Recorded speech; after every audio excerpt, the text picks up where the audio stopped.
tenders, and more specifically a gentleman called Ibrahim Wache? Well, I think we need to know who Ibrahim Wache is. I really don't want to delve into it, but well, the facts are there. As I said, out of 10 positions, that is how we distributed among the major communities. And at the same time, then we went to the County Public Service Board, 5 positions. We gave to each one community, irrespective of, their political inclination or how they voted. We went to the Chief Officer's position, and we gave to the Gabra 3 position, the Boran 3 position, Rendile 3 position, just like using that formula. And we did it based on, also the composition of the communities. The issues of tender here and here, of course we got development fund quite late. This is the time now we are advertising for tenders, and you can confirm they are all in yesterday's newspapers, and it's for public, to participate. We don't want to give tenders based on ethnic inclination of anyone. It has to be competitive. We have to conform with the law.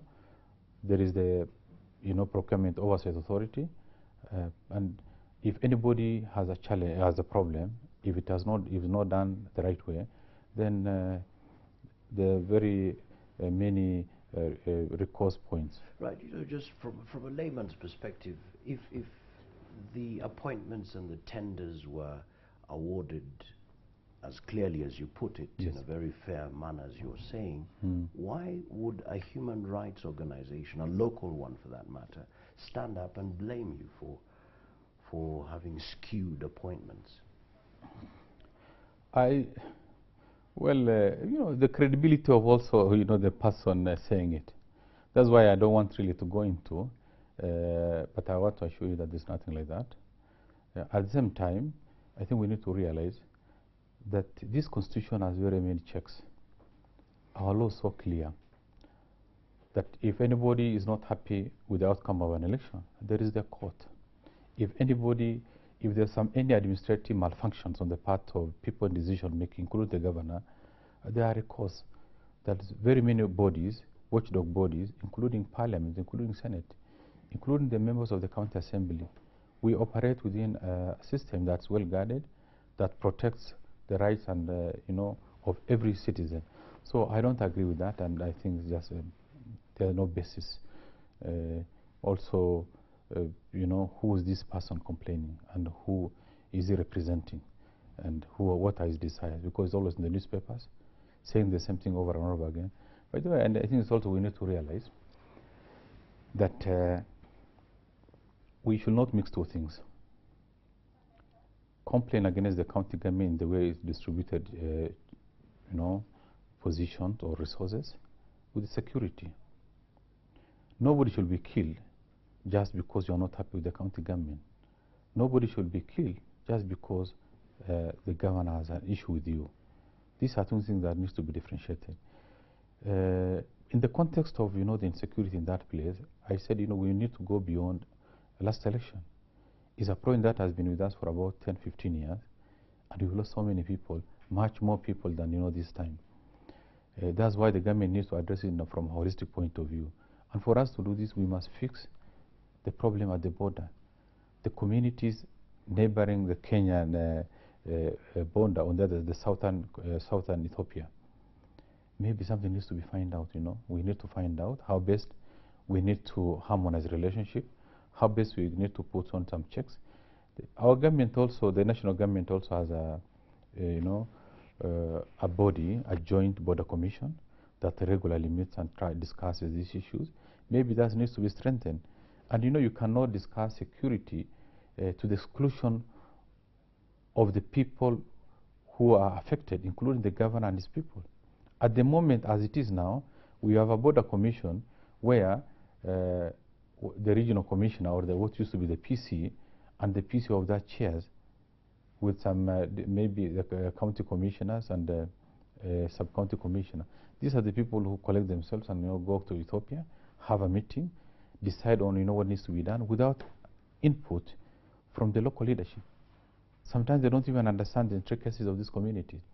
So I think that's an area that needs to be relooked at, so that leaders on both sides, including people in leadership like the governor, needs to be either incorporated or even chair because the system in Ethiopia, they are the federated kind of regions where people take decisions, including they also maintain their own regional police. They also take care of the security. The national government just in charge of the army. So these are things I think we need to harmonize so that whatever discussion that is made has a local content and can stand the test of time, and also enforcement.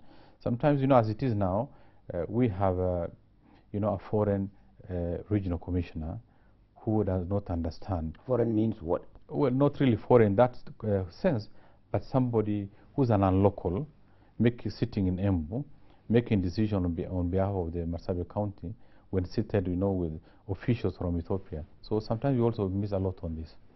Is it true that both the major communities, they have people who live the other side in Ethiopia, and they attack and go there and live there? That is very true. Both of you, both parties. It's quite that what we are blaming Ethiopia, but it's really our people. They attack their own people, then go away. Well, or they come from there, attack and go back.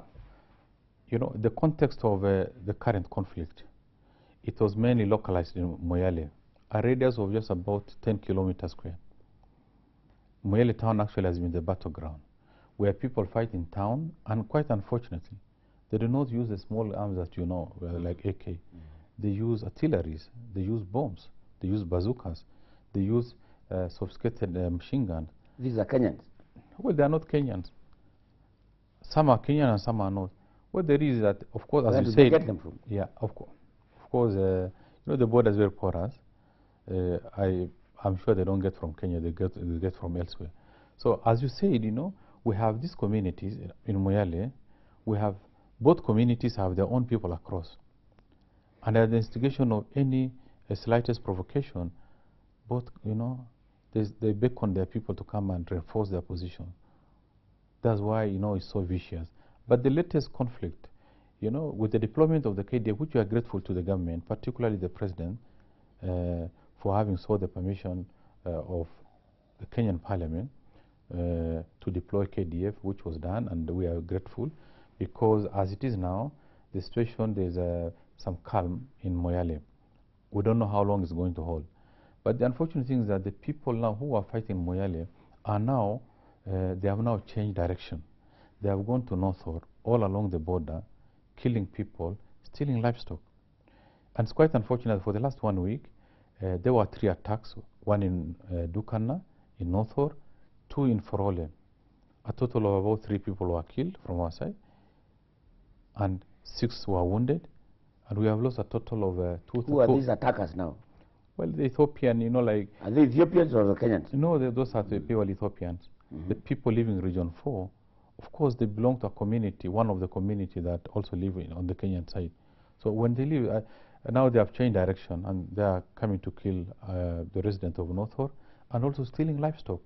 We have lost over 2,000 herds of cattle in the last 5-6 days. And this way, we have told our government, we had a very good discussion with the Deputy President yesterday, that is going to prevail on the Ethiopian authority to recover these animals and return to the people. Because Ethiopia is a friendly country. If some of the residents are, have incriminated in this conflict, then they need to, because they are on their soil, they are under their law, some mechanism should be found to enforce rule of law in that country so that our animals are recovered. And we believe that the Deputy President is going to involve the Foreign Affairs Ministry to ensure that this is enforced. Right. Remember, we're talking to the Marsabit County Governor, Ukur Yatani. You can actually send in your comments. Just post it on our Facebook page. That's Power Breakfast Show. There was a report that recently there were residents who are fleeing to other countries because of the clan violence. Can you confirm that? It's quite unfortunate. For the last 6 months, Moyale has been very bad because nobody was feeling safe to live in Moyale. The security machinery of government have not been responsive enough or have been unable to handle the magnitude of the problem. So people are going across. There's a lot of stability in Ethiopia because the rule of law is very firm. People, you cannot you cannot bring problems there and escape. So what's happening that people just just a stretch of about 1 kilometer just cross the border and they live side by side. We have one community here and we have another community here.